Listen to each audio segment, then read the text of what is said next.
Hi ladies and gentlemen, it's your girl Dotty Career Girl Achiru, and I'm coming to you today from Talk to Dot. Talk to Dot is my channel where I talk about domestic violence, domestic abuse, and all the things people go through, red flags, so that maybe you might just be able to dodge falling or finding yourself in an abusive relationship. We're coming up to the year end, and I just thought I'd do this one because there might be someone out there that just needs to hear it. And even if it's just for that one person, then it is what it is. Every year, millions of people all over the world are victims of domestic violence. Did you know that? If you or someone you know is in a situation that is unsafe for them, unsafe, unhealthy, very toxic for them, then I got a few quotes for them that might help them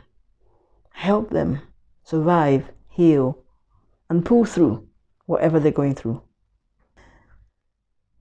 Did you know that domestic violence, domestic abuse could be one of the most difficult things experienced, yet so hard, so difficult to talk about, and of course to escape from? Sadly, domestic violence, domestic abuse, it can happen to anyone, man, woman, child. It cuts across all races, all genders, all sexual orientations, rich, the poor, financial status. It can happen to anyone, okay? So in essence, you cannot be immune. There's no immunity for domestic violence. You can only become clued up, enlightened, woke, so that when you see the signs, you can escape from it. But it is everywhere. It's like a pandemic. I said that before in one of my videos. If someone you know or yourself has been in an abusive situation or is in an abusive situation, some of these quotes could help you through your situation, could strengthen you, could help you come out, make a decision and stuff like that. And that's why we're here. You also need to seek support and seek help. Okay, get clued up, get enlightened, knowledge from the internet, from agencies. There's tons of agencies out there that you can reach out to. As I always say, isolation is the breeding ground of domestic violence. So do not stay isolated. Do not stay not talking to anybody. You need to be talking to people, and then you will see and you'll discover that what you're going through is nothing close to the normal, and that will help you make a decision to get out. If you are a survivor of domestic violence, I also hope that these quotes will strengthen you and validate you and assure you that you're on the right path and you're doing good. Nothing but love for you. One thing I always say to people is, at any given time, you have the ability and the choice to choose how your story ends. You get me? You can choose how your story ends. Might not be easy, but you can take a step and choose how your story ends. Okay?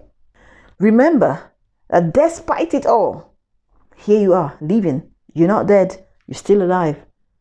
And once there's life, there is indeed hope. What I say to people is that grief does not require pity. It requires acknowledgement. So don't say, oh, I feel so bad about what you went through. I just feel so sad for you. Survivors don't need grief. They don't need pity, rather. They need you to acknowledge what they've been through, because it is real. It is as real as touching myself right now. So they need to be acknowledged. The stories of survivors need to be acknowledged. They don't need pity. Pity doesn't do anything for anyone. Okay? Trauma may have happened to you, but I can tell you for a fact that trauma, it doesn't define you. Trauma does not define you. It's something you went through, it's something you experienced, but it is not a definition of yourself. You are who you are. And don't let no one take that from you. Not even any situation that you've been through. Do not also judge yourself by what others have done to you. You're bigger than that. Trust me, you are bigger than that. Never, ever, ever judge yourself by what others have done to you, because that's on them. That's not on you. That is not on you at all. Not on you at all. Remember always that walking away from something unsafe is a brave choice. Is the bravest thing you've done. And it doesn't matter if while you walk away, you stumble a little bit. Doesn't matter. The point is, you walked away. It might be stumbly, it might be rocky, but you walked away. One step at a time, you will get there. Trust me on that. Sometimes, and I say this all the time, the shame is not in the beatings. The shame is not in the nastiness that went on in the relationship. The shame is in being asked to stand judgment. The shame is when people start victim shaming. When you come out and tell people about your situation, they're like, did he beat you? Did you provoke him? But did you do everything possible? You're sure this, or you're sure of that? Are you sure you did the right thing? You know, sister B and brother D, they're getting through worse than this, and they're still, kicking it together. The shame is not in the rape. It's not in the beatings. It's in being asked to stand judgment for what you experienced. Please, let's stop judging victims. Let's stop judging victim. Let's stop victim shaming. If you don't know what to say, shut up. One thing that happens to people in abusive situations is that they believe that there is no way out. They believe it's all over. And it's not their fault. It's the trauma, and it's all of the stuff they've been through. You lose yourself and you give up on yourself. So you think there's no way out. Wake up. There's always a way out. Trust me on that one. There is always a way out. And you can find that way. Everyone's way out is different. But only you can find that way out. And if you need help in finding your way out, talk to someone. Got no one to talk to? You can talk to Dot. There is a way out. Did you know when you thought there was no way out? Did you know that the enemy, did you know that the perpetrator, did you know that your abuser did not stand a chance or does not stand a chance when you decide, I've had enough, I'm going?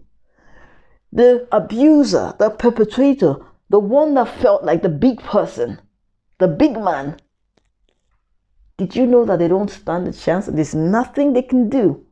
When you choose and you say, I've had enough, it's time to go. Choose how your story ends. Oh, I love this one. Never ever let someone who contributes so little in a relationship, have a massive say in what's going on in that relationship and in your life. Because one thing you know about is controlling demons. They got nothing to offer, but they want to just talk and manipulate and control everything. Don't let it happen. And if you have let it happen over the past, take your power back.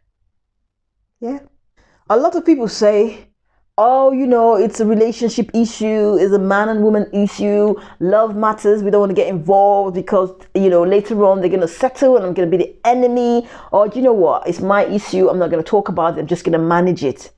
But the more we choose not to talk about domestic violence, the more we choose to ignore it like it's not happening, the more we choose to ignore it and pretend that it doesn't exist, to shy away from it, the more we lose.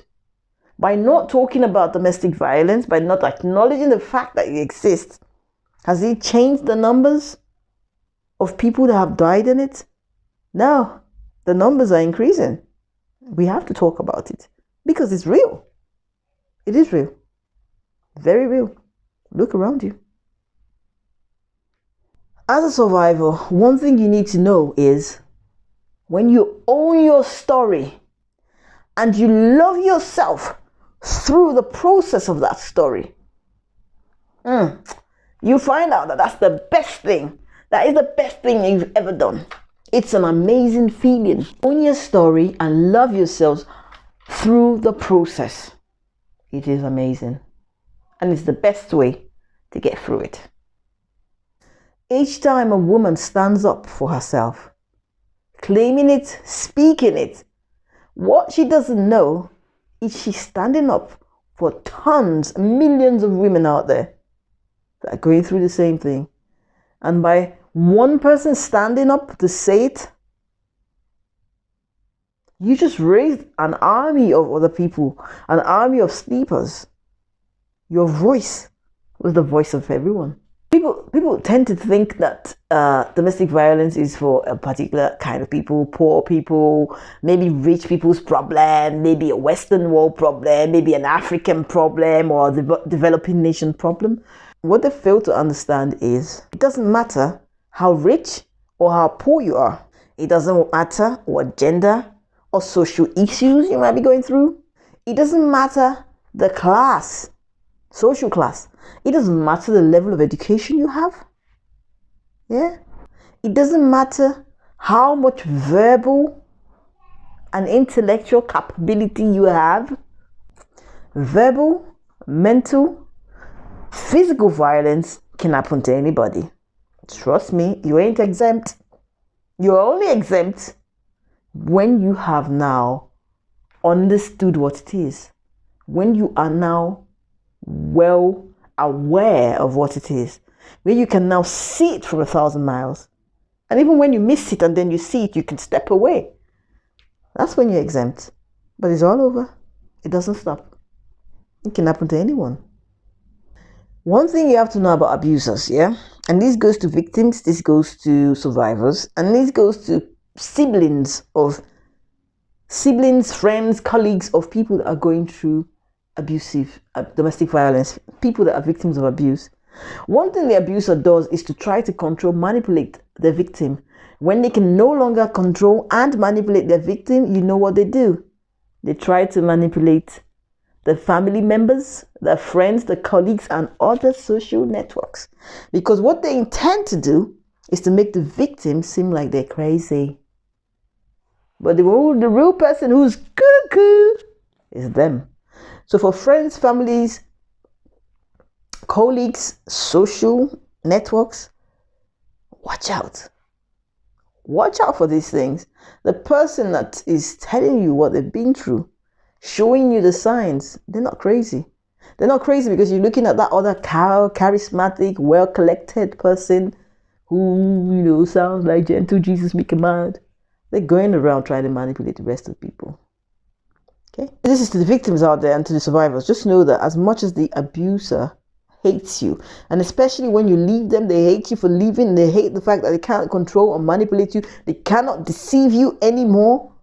They want to transfer that hate to someone else, some other people. They want everyone to hate you. They want everyone to look at you and say, why did you break up such a perfect relationship? Why did you have to hurt them? Why did you have to do this? Why did you have to do that? And everyone is calling you and saying, you shouldn't have done that. You're not a good person and this and that. That's what they want to do. They want to transfer that hate to other people so that it can touch you. But sometimes what you need to do is cut them all off. You see, some bridges in life you built. Some bridges you built in life, when you walk away from an abusive relationship, do you know what you need to do? Don't try to fix that bridge. Burn it down. Burn the bridge down so that there's no link from you to your old life. Yeah? I hear people saying, oh, my kids are the reason why I stay. My kids are the reason why I'm staying. But do you know what? You need to get to that stage where you say, my kids are the reason why I'm leaving. Do you know what I tell people? Yeah, children do best in a safe, loving environment, whether it be with one parent or with two. When you say you're staying with the kids in a place where daddy and mommy are not talking, where daddy and mommy are fighting, they want to kill themselves, that's not for the kids. You're traumatizing them. You are actually killing the kids. When you wake up and you take a decision and say, I am doing this for my kids, I'm walking away for them, that's when you walk. Yeah? After a while, I've looked in the mirror and I've said, after all those fights, after all those bruises, after all those trials, I really made it through. You need to say it to yourself. After all those fights, after all those bruises, after all those trials, you need to look in the mirror and say, I made it. I survived. You did it. Yes, you did. What was supposed to kill you? You survived it. So, strengthen your crown. Put your head up and your nose in the air and walk away like a boss. Leaving an abusive partner for a lot of people, most people, everyone, is a difficult thing to do because it makes the victim think that they are failing. They're failing their family. They've lost. They failed at a relationship. They failed the children. They failed their parents. They failed society. So it is a difficult thing to do. It feels hard not giving your partner a second chance, even though, and indeed, you've given them 50 chances and they still came back to the same thing. It is difficult to walk away and say, that's it, I'm done. But you know what? It's a good thing to walk away. It's a good thing sometimes to walk away and not turn back. Save yourself. Save yourself. Save yourself. And when you walk away from that situation, you need to tell yourself, I'm not a victim, I'm a survivor. And hold your head up on high. Now, I have to say this, okay? Walking away from an abusive relationship, it's hard. But in the process after that, the walking out might actually be the easiest. Because after you come out, if anyone tells you it's going to be easy, you're going to be flying in the sky, no. That is a process and it's going to be difficult. You're going to have your moments of doubts. You're going to have your tears in the night. You're going to have all these things floating around saying, did I do the right thing? Things will be difficult. Physically, mentally, emotionally challenging. But you know what? Console yourself with the fact that you are free. You are free of years of torture and torment. You are free to leave. You are free to breathe. And that's what you should keep reminding yourself, that you are free. Okay? And I have to say this one before I go. I'm going to say, if you survived abuse, recovery is nothing. You can survive it. Because you know why? You're a survivor. You can survive anything. If you can survive abuse, sometimes I say to people, do you know what? If you survive what was supposed to kill you, do you know what? You are immortal. Yeah, just walk about like you're immortal. You can survive anything. You are the great Houdini. You just have to channel the same amount of energy you use to stay alive and to stay sane and to keep going in that relationship. You need to channel it back to yourself to say, I'm giving it back to me. I'm giving it back to myself and I'm going to use that energy for myself to survive. As usual, if you are in an abusive relationship, or if you think you might be in one, talk to someone. You need to talk to someone. If you got no one to talk to, you can talk to Dot. All right? It is not your fault and you are not alone. Please talk to someone. From me to you, as usual, it's one love, peace, guidance, and respect. Enjoy the new year.